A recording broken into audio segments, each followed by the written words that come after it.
सार्वत्रिक समुच्चय के बारे में पढ़ते हैं। तो सबसे पहले क्या होता है कि सार्वत्रिक समुच्चय को कैपिटल यू से निरूपित किया जाता है। तो यानी कैपिटल यू का जो मतलब होता है वो क्या होता है, सार्वत्रिक समुच्चय होता है। यानी सार्वत्रिक समुच्चय को यूनिवर्सल सेट भी बोलते हैं। तो यूनिवर्सल में जो बड़ा यू है उसको हमने ले लिया इसको निरूपित करने के लिए। अब क्या होता है, सार्वत्रिक समुच्चय की जो डेफिनेशन वो क्या कहती है कि भाई दिए गए समुच्चय ए बी सी आदि A B C dot dot चाहे कितने ही समुच्चय दिए गए हों, उन समुच्चयों का सार्वत्रिक जो समुच्चय बनाएंगे यू, तो वो क्या होता है, कम से कम उन समस्त अवयवों का समुच्चय होता है जो दिए गए समुच्चय A B C dot dot आदि में उपस्थित होते हैं। कहने का मतलब क्या होता है कि भी आपको इस प्रकार से दे दिया। भी इसी डेफिनेशन को अपन एग्जांपल के द्वारा समझते हैं कि भी आपको तीन समुच्चय दे रखे हैं। जैसे यू बराबर में, जैसे ए बराबर दे रखा है ए बी, बी समुच्चय दे रखा है उसमें एलिमेंट है ए ई डी। इसी प्रकार से सी को समुच्चय दे दिया बी सी एफ। ये तीन समुच्चय आपको क्या है दिए रखे हैं। अब आपको इन सब का यूनिवर्सल सेट बनाना है यानी सार्वत्रिक समुच्चय बनाना है। तो सार्वत्रिक समुच्चय की जो डेफिनेशन है वो क्या कहती है कि सार्वत्रिक समुच्चय उन समस्त अवयवों का समुच्चय होता है, उन समस्त अवयवों का कम से कम उन समस्त अवयवों का समुच्चय होता है जो दिए गए समुच्चय के अवयव उपस्थित होने चाहिए उसमें। तो ये जो समुच्चय इसके अवयव इसके अंदर होने चाहिए। जैसे ए बी है तो ए बी हमने ले लिया, ठीक है। इसमें क्या है ए ई डी है तो हमने क्या ले लिया, देखिए ए ई भी ले लिया और डी भी ले लिया। तो इसमें क्या लिख दिया, बी सी एफ ले लिया। तो देखिए बी सी भी ले लिया और एफ भी ले लिया। तो यानी इन तीनों के जो एलिमेंट है इन तीनों को मिला दिया हमने, ठीक है। इन तीनों के एलिमेंट एक साथ ले लेंगे तो वो अपना क्या बन जाएगा, यूनिवर्सल सेट बन जाएगा, ठीक है। तो सार्वत्रिक जो समुच्चय का जो आंसर होते हैं वो एक से अधिक लिखे जा सकते हैं। जैसे हमने सार्वत्रिक समुच्चय ये भी बना दिया और इसमें हमने क्या किया कि देखिए ए बी सी डी ई और एफ तक तो ये सेम रखे और जी और एच लिख दिया। इसी प्रकार से जैसे यूनिवर्सल का एक और सेट बनाना चाहूं तो देखिए ये तो अब ये सारे के सारे सेम ले लिए मैंने, A B C D E F लिख दिया, यहां पे मैंने लिख दिया आई जे भी लिख दिया, ठीक है। तो ये भी क्या है, सार्वत्रिक समुच्चय है। तो सार्वत्रिक समुच्चय में क्या होता है कि जो दिए गए जितने भी समुच्चय होते हैं वो सारे के सारे सार्वत्रिक समुच्चय के सबसेट होते हैं, ठीक है। यानी आपको ये जरूर पता होना चाहिए भी ए सबसेट यू का होगा। देखिए ए के सारे एलिमेंट किस में होते हैं, ए यू में होते हैं। बी सबसेट किसका होगा, यू का होगा, यानी बी के सारे अवयव किस में होंगे, यू में होंगे। इसी प्रकार से सी सबसेट किसका होगा, यू का होगा, सी भी सबसेट होगा यू का। यही यूनिवर्सल जो सेट है उसकी डेफिनेशन होती है कि दिए गए समुच्चय ए बी सी आदि का जो सार्वत्रिक समुच्चय जो बनाएंगे वो क्या होगा, वो कम से कम उन समस्त अवयवों का समुच्चय होता है जो दिए गए जो समुच्चय है ए बी सी आदि में क्या होते हैं, उपस्थित होते हैं। यानी ए में जो अवयव उपस्थित है वही क्या होंगे, यू में उपस्थित होंगे। कहने का मतलब ये है, ठीक है। तो ये अपनी क्या थी, सार्वत्रिक समुच्चय की डेफिनेशन थी जो आपको याद रखनी है और लिखनी है। अब अपन क्वेश्चन नंबर 5 पे चलते हैं। देखिए क्वेश्चन नंबर 5 क्या कहता है, 4 मैंने करवा दिए थे, 5वां क्वेश्चन की बात चल रही है कि पी ए में कितने अवयव है। अब आपको बताना है कि पी ए में अवयवों की संख्या बतानी है आपको, ठीक है। अवयवों की संख्या बतानी है, ठीक है। जहां ए बराबर क्या है, 5 दे रखा है आपको, ए बराबर क्या दे रखा है, 5। अब इसमें पी ए में अवयव की संख्या आपको बतानी है भी कितने अवयव होंगे और ए बराबर दे रखा है 5। आपको पता है 5 कौन सा समुच्चय होता है, रिक्त समुच्चय होता है। यानी ऐसा समुच्चय जिसमें कोई अवयव ना हो या एक भी अवयव न हो, ऐसा समुच्चय क्या कहलाता है, रिक्त समुच्चय कहलाता है। तो सबसे पहले अपन लिखेंगे ए में अवयवों की संख्या लिख देंगे, ठीक है। ए में अवयवों की संख्या, तो ए में अवयव की संख्या कितनी है अपनी, 0 है, यानी इसमें कोई अवयव नहीं है। तो ए के उपसमुच्चयों की संख्या, उपसमुच्चयों की संख्या, ठीक है। तो ए के उपसमुच्चयों की संख्या का फॉर्मूला होता है 2 की पावर n और अवयवों को लिखा जाता है n बराबर 0, ठीक है। तो 2 की पावर n बराबर n बराबर 0 है तो 2 की पावर 0 बराबर क्या बनेगा, 1 बनेगा, ठीक है। तो पीए क्या होता है, पीए का आपको पता होना चाहिए। पीए क्या होता है, पावर सेट ऑफ ए, यानी ए का घात समुच्चय होता है। और ये ए के घात समुच्चय की डेफिनेशन क्या होती है कि समुच्चय ए के सभी उप समुच्चयों का जो समुच्चय होता है वो क्या होता है, पीए होता है, ठीक है। तो ए के उप समुच्चयों की जो संख्या गिनेंगे वो ए है, अतः पीए में अवयवों की जो संख्या होगी वो क्या होगी, पीए में अवयवों की संख्या 1 होगी, ठीक है। अवयवों की संख्या बराबर क्या होगी अपनी, 1 होगी। ये क्वेश्चन नंबर अपना 5 था जो हमने कंप्लीट कर लिया है। अब अपन क्वेश्चन नंबर 6 पे चलते हैं, ठीक है। जो निम्न समुच्चयों को, जो निम्नलिखित है, जो नीचे दिए गए हैं उनको अंतराल रूप में लिखना है। तो देखिए सबसे पहले हमें दे रखा है एक्स, फिर कोलन, एक्स संबंध रखता है आर से, फिर हमें दे रखा है देखिए -4 से बड़ा है x का मान, छोटा या बराबर है 6x से। तो ये क्वेश्चन नंबर 6 में ए नंबर जो क्वेश्चन दे रखा है, फर्स्ट जो क्वेश्चन है वो दे रखा है, आपको इसको अंतराल रूप में लिखना है। अब आपने अंतराल के बारे में पढ़ा था, देखिए सैवर्त अंतराल, अगर ए और बी ये क्या कौन सा अंतराल होता है, ये होता है विवर्त अंतराल होता है, ठीक है। तो विवर्त अंतराल में एक्स का जो मान है वो किस प्रकार से लिया जाता है, ए से बड़ा लिया जाता है और बी से छोटा लिया जाता है, यानी इन दोनों के बीच में लिया जाता है, ठीक है। आपको इस प्रकार से याद रखना है कि भी ए से बड़ा होता है और बी से छोटा होता है, और इस अंतराल का मतलब क्या होता है अपना, ए से बड़ा या बराबर होता है और बी के क्या होता है, छोटा या बराबर भी होता है, ठीक है। तो इस और इस अंतराल में बहुत अंतर है। यहाँ पे क्या होता है, एक्स का मान ए से बड़ा लेना है और बी से छोटा लेना है, ठीक है। यहाँ पे एक्स का मान ए से बड़ा तो लेना ही लेना है और बी से भी छोटा लेना ही लेना है। साथ में क्या है, एक्स का मान ए के बराबर भी होगा और एक्स का मान बी के क्या होगा, बराबर होगा। अब जहां पे बराबर का चिन्ह आ जाता है उस साइड में तो ये ब्रैकेट लगाएंगे अपना बड़ा वाला, ठीक है। और जिस साइड में बराबर का चिन्ह नहीं आएगा उसमें ये ब्रैकेट लगा देंगे। देखिए इस साइड में बराबर का चिन्ह नहीं आ रहा है, यहाँ पे देखिए यहाँ पे बराबर का चिन्ह नहीं आ रहा है तो इसको अपन ये ब्रैकेट लिखेंगे, और यहाँ पे बराबर का चिन्ह आ रहा है तो इस साइड में ये ब्रैकेट लिखेंगे, इस साइड में -4 लिख देंगे, इस साइड में -6 लिख देंगे।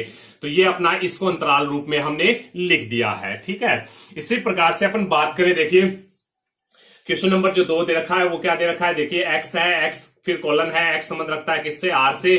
फिर हमें दे रखा है कि अभी एक्स का जो मान है वो -12 से बड़ा है और क्या है, -10 से छोटा है। अब आपको देखिए क्या करना है कि यहाँ पे देखिए -10 से छोटा है, तो यहाँ पे देखिए ये जो चिन्ह दे रखे हैं आपको, ये जो चिन्ह दे रखा है, ये जो चिन्ह दे रखा है, ये आपको क्या दे रखा है, सिर्फ और सिर्फ इसमें बराबर का चिन्ह नहीं आ रहा है। तो बराबर का चिन्ह नहीं आ रहा है तो कौन सा अंतराल होगा, -12 -10, सीधा सीधा लिखेंगे, ठीक है। क्वेश्चन नंबर 2 भी हो गया। 3 नंबर क्वेश्चन करें। 3 नंबर क्वेश्चन हमें क्या कहता है, देखिए एक्स है, फिर कॉलन है, एक्स संबंध रखता है आर से, और एक्स का जो मान है वो 0 के बराबर भी है और 0 से बड़ा है और 7 से क्या है, छोटा है। अब यहाँ पे बराबर का चिन्ह यहाँ आ रहा है तो इस साइड में अपन कौन सा लेंगे, बड़ा ब्रैकेट लेंगे, ठीक है। इसको लिखेंगे अंतराल के रूप में। तो यहाँ पे आपको बड़ा चिन्ह लेना है, फिर 0 लेंगे, फिर 7 साइड में क्या आ रहा है अपने को, बराबर का चिन्ह नहीं आ रहा है, इसका मतलब ये चिन्ह लगा देंगे अपन, ठीक है। तो अब ये क्वेश्चन नंबर 4 जो है वो करते हैं अपन। तो क्वेश्चन नंबर 4 जो छठे का जो चौथा क्वेश्चन है वो क्या कहता है अपने को, कि ये कहता है कि भी एक्स है, एक्स संबंध रखता है किससे, आर से, ठीक है। अब जो एक्स का जो मान है वो क्या है, 3 के बराबर है और 3 से बड़ा भी है, और एक्स का मान 4 के बराबर है, 4 से छोटा है। अब देखिए इस जो समुच्चय को अपन अंतराल रूप में लिखे तो कैसे लिखेंगे, यहाँ पे देखिए बराबर का चिन्ह आ रहा है, यहाँ पे भी क्या आ रहा है, बराबर का चिन्ह आ रहा है, तो दोनों साइड में बराबर की चिन्ह आ रही है तो दोनों साइड में बड़ा ब्रैकेट लेना है। 3 ले लिया, कॉमा, फिर 4 बड़ा ब्रैकेट ले लिया। तो ये इस प्रकार से दिए गए समुच्चय को अपन क्या लिखेंगे, अंतराल रूप में लिखेंगे। ये क्वेश्चन नंबर अपना 6 था। अब अपने को क्या करना है, क्वेश्चन नंबर 7 है।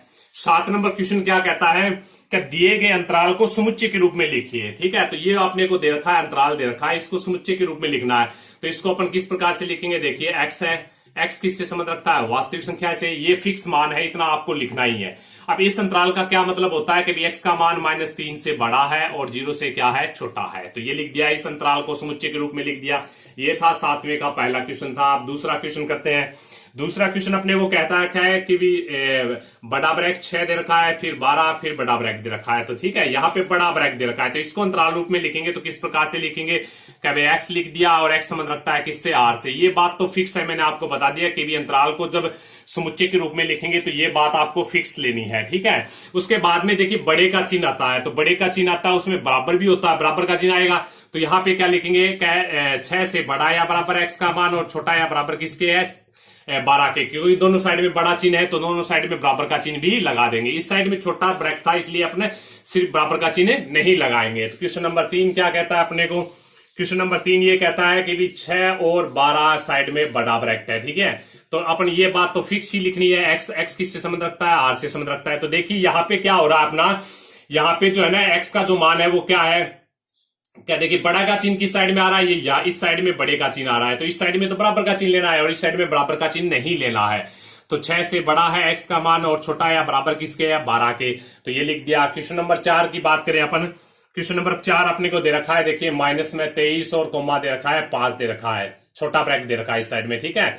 तो इसको लिखेंगे तो ये तो बात अपनी आएगी, एक्स किससे संबंध रखता है, अपना आर से संबंध रखता है। अब देखिए बराबर का चिन्ह किस साइड में आएगा, इस साइड में आएगा, तो देखिए -23 साइड में आएगा बराबर का चिन्ह, तो यहां पे लिख देते हैं -23, फिर बराबर का चिन्ह एक्स और छोटा किससे, 5 से है। तो इस प्रकार से अपन क्या लिखेंगे क्या दिए गए अंतराल को समुच्चय रूप में लिखेंगे। तो ये क्वेश्चन नंबर अपना 7 था। ठीक है, अब अपन क्वेश्चन नंबर 8 पे चलते हैं। क्वेश्चन नंबर 8 में क्या कह रखा है आपको, क्वेश्चन नंबर जो 8 है इसमें आपको कह रखा है कभी निम्नलिखित में से प्रत्येक के लिए आपको कौन सा सार्वत्रिक समुच्चय प्रस्तावित करेंगे। तो देखिए प्रत्येक के लिए आपको बताना है। एक नंबर बात इसमें दे रखा है समकोण त्रिभुजों का समुच्चय, समकोण त्रिभुजों का समुच्चय, त्रिभुजों का समुच्चय। ठीक है, तो सबसे पहला आपको दे रखा है समकोण त्रिभुजों का समुच्चय। 2 नंबर बात अपने को दे रखी है कि इसके लिए समद्विबाहु त्रिभुजों का समुच्चय, समद्विबाहु त्रिभुजों का समुच्चय, समद्विबाहु त्रिभुजों का समुच्चय। ठीक है, तो आपको ये 2 बातें दे रखी है। देखिए एक तो समकोण त्रिभुजों का समुच्चय, यानी ये जो समुच्चय बनाएंगे इसको, तो एक ऐसा समुच्चय बनेगा जिसमें सारे के सारे त्रिभुज क्या है, समकोण त्रिभुज होंगे। ठीक है, उसकी मतलब क्या है कि उसकी जो भुजाएं हैं वो बड़ी छोटी होती जाएगी। किसी में 3, 4, 5 का अनुपात होगा, किसी में 12, 13, 5 का अनुपात होगा। यानी कहने का मतलब है समकोण त्रिभुज होंगे। ठीक है, तो यानी ये जो समुच्चय बनेगा वो एक ऐसा त्रिभुजों का समुच्चय बनेगा जिसमें सारे के सारे त्रिभुज क्या होंगे, समकोण होंगे। ठीक है, अब समद्विबाहु का मतलब क्या होता है, सम मानी समान, द्वि मानी दो, बाहु मानी भुजा, यानी ऐसा त्रिभुज जिसमें 2 भुजा क्या हो, समान हो। तो इसमें क्या है कि इसका जो समुच्चय बनाएंगे इस समुच्चय में क्या होंगे कि ऐसे त्रिभुज होंगे जिनकी 2 भुजाएं क्या होगी, समान होगी। तो इन दोनों के लिए आपको क्या लेना है, सार्वत्रिक समुच्चय लेना है। तो इनका जो यूनिवर्सल सेट बना देंगे वो ये बना देंगे एक्स एक क्या है, त्रिभुज है। ठीक है, ठीक है, त्रिभुज है। अब आपको समझना है कि भी ये सारे के सारे त्रिभुज है वो इस समुच्चय में होंगे या नहीं, या इसको अपन समुच्चय नंबर ए नाम दे देते हैं, इसको बी नाम दे। ठीक है, तो क्या ए सबसेट यू का है, यानी ए सबसेट है यू, क्या बी सबसेट है यू। अगर ये बात सही है तो अपन अपनी ये जो सार्वत्रिक जो समुच्चय है वो अपन सही लिख रहे हैं, अन्यथा ये सही नहीं लिख रहे हैं। तो आपको पता होना चाहिए कि भी समुच्चय जो ए है उसमें क्या है, सिर्फ और सिर्फ समकोण त्रिभुजों के समुच्चय है, यानी समकोण त्रिभुज है। समुच्चय बी में किसके हैं अवयव हैं, कौन से अवयव हैं, समद्विबाहु त्रिभुज है। और यू में क्या है, एक त्रिभुज है, एक्स एक त्रिभुज है। तो ये जो त्रिभुज है इसमें सारे त्रिभुज आ गए जितने, एक्स एक त्रिभुज होने का मतलब ये है कि यू में है ना समकोण त्रिभुज, समद्विबाहु त्रिभुज, विषम बाहु त्रिभुज, मतलब क्या अधिक कोण त्रिभुज, न्यून कोण त्रिभुज, सारे के सारे जितने प्रकार के त्रिभुज होते हैं वो सारे के साथ सारे त्रिभुज यू के अंदर होंगे। और इसमें सिर्फ और सिर्फ समकोण त्रिभुज होंगे, इसलिए ए सबसेट किसका होगा, यू का होगा, बी भी सबसेट होगा यू का। इसका मतलब यू क्या है, एक सार्वत्रिक समुच्चय है, और जो हमने सही लिखा है। ठीक है, तो अब अपन क्वेश्चन नंबर 9 पे चलते हैं। क्वेश्चन नंबर 9 क्या कहता है हमें, क्या देखिए क्वेश्चन नंबर 9 कहता है कि दिए गए जो समुच्चय वो ये है। देखिए ये हमें दे रखा है 1, 3, 5। ठीक है, फिर बी नंबर जो समुच्चय है वो हमें दे रखा है, देखिए कितना 2, 4, 6 दे रखा है, 2, 4, 6 दे रखा है। फिर सी नंबर जो समुच्चय है वो दे रखा है, देखिए 0, 2, 4, 6, 0, 2, 4, 6 और 8, ये हमें दिया गया समुच्चय है। अब हमें क्या लिखना है कि इन तीनों समुच्चय एबीसी के लिए निम्न में से कौन सा सार्वत्रिक समुच्चय लिया जा सकता है। यानी यू का जो मान ये बनेगा, आपको ये बताना ये बनेगा या नहीं बनेगा। कि इसमें ले रखा 0, 1, 2, 3, 4, फिर ले रखा है 5 और 6। ठीक है, और फिर यू बराबर दूसरा ले रखा अपने आप 5 ले रखा कि 5 सार्वत्रिक समुच्चय बनेगा या नहीं बनेगा। तीसरा हम अपना ले रखा है, देखिए इसमें ले रखा है 0, 1, 2, 3, 4, 5, 6, 7 और 8 ले रखा है। ठीक है, फिर अपना ले रखा है लास्ट फर्स्ट ले रखा है 2 नंबर बाद, 3 नंबर बाद, और चौथा हमें ले रखा है ये कि यू बराबर क्या ले रखा है 1, 2, 3, 4। ठीक है, 1, 2, 3, 4, 5, 6, 7, 8। अब आपको ये बताना है कि दिए गए जो समुच्चय है वो तो क्या है अपने ये 3 है। दिए गए समुच्चय ए दे रखा है, बी दे रखा है, सी दे रखा है। अब तीनों समुच्चयों के लिए यू सार्वत्रिक समुच्चय है या नहीं ये बताना है तो यस लिख देंगे, नहीं है तो नो लिख देंगे। अब ये समुच्चय है या नहीं, ये सार्वत्रिक समुच्चय बनेगा या नहीं, ये बनेगा। यानी इनमें से कौन सा सार्वत्रिक समुच्चय बनेगा। सार्वत्रिक समुच्चय की शुद्ध पहचान क्या होती है, देखिए सबसे पहले ए नंबर को देखते हैं। तो ए को देखें तो ए सबसेट यू का होना चाहिए, यानी ए के सारे एलिमेंट यू में होने चाहिए। तो देखिए इसमें है 1, 3, 5, इसमें भी 1, 3, 5 है, इसका मतलब ये बात सही हो रही है। अब आपको देखना है बी के लिए, देखें क्या बी सबसेट है यू का, यानी बी के सारे अवयव इसमें है या नहीं। तो देखिए 2 है, 4 है, 6, ये भी हो रहा है। अब सी की बात करें अपन, सी की बात करें तो सी सबसेट है यू का। तो सी सबसेट के लिए देखिए सी का अवयव 0 भी इसमें आ रहा है, 2 भी आ रहा है, 4 भी आ रहा है, 6 भी आ रहा है, लेकिन 8 एक ऐसा एलिमेंट है जो इसके अंदर नहीं है। तो इसका मतलब ये सार्वत्रिक समुच्चय नहीं बनेगा। ठीक है, अब अपन बात करेंगे u बराबर 5, यानी u बराबर 5 ले तो क्या ये सार्वत्रिक समुच्चय बनेगा? ये सार्वत्रिक समुच्चय नहीं बनेगा, क्योंकि u जो अगर यहाँ पे u बराबर 5 होगा तो u क्या बन जाएगा? ऋक समुच्चय बन जाएगा, और ऋक समुच्चय में कोई अवयव नहीं होता है, तो इसका मतलब ये इसके सबसेट नहीं होंगे, इस नियम का पालन नहीं होगा, इसलिए ये भी इसका सार्वत्रिक समुच्चय नहीं हो सकता। अब तीसरा नंबर की बात करें अपन, तीसरा नंबर की बात करें कि u सार्वत्रिक समुच्चय हो सकता है, बोले ये सार्वत्रिक समुच्चय हो सकता है। देखिए ए सबसेट बनेगा u का, यहाँ पे u a के सारे एलिमेंट है, 1 3 5 इसके अंदर है। देखिए अब 2 2 4 6 जो एलिमेंट है 2 4 6 भी इसके अंदर है। अब देखिए सी वाला देखें 0 2 4 6 8, तो 0 2 4 6 8 यानी मतलब ए सबसेट किसका है? यू का है, बी भी सबसेट यू का है, तो सी भी सबसेट यू का है। इसका मतलब सार्वत्रिक समुच्चय कौन सा है? अपना ये जो समुच्चय दे रखा है वो अपना क्या है? सार्वत्रिक समुच्चय बनेगा। अब यू सार्वत्रिक समुच्चय नहीं बनेगा, क्यों नहीं बनेगा? क्योंकि सी सबसेट नहीं होगा यू का, क्योंकि सी में कौन सा एलिमेंट आ रहा है? 0 आ रहा है, और 0 इसके अंदर है नहीं, तो इसका मतलब इन तीनों दिए गए जो तीनों समुच्चय है उनका सार्वत्रिक समुच्चय कौन सा बनेगा? यू बराबर ये समुच्चय बनेगा जिसमें एलिमेंट होंगे 0 1 2 3 4 5 6 7 8। ठीक है, ओके, धन्यवाद।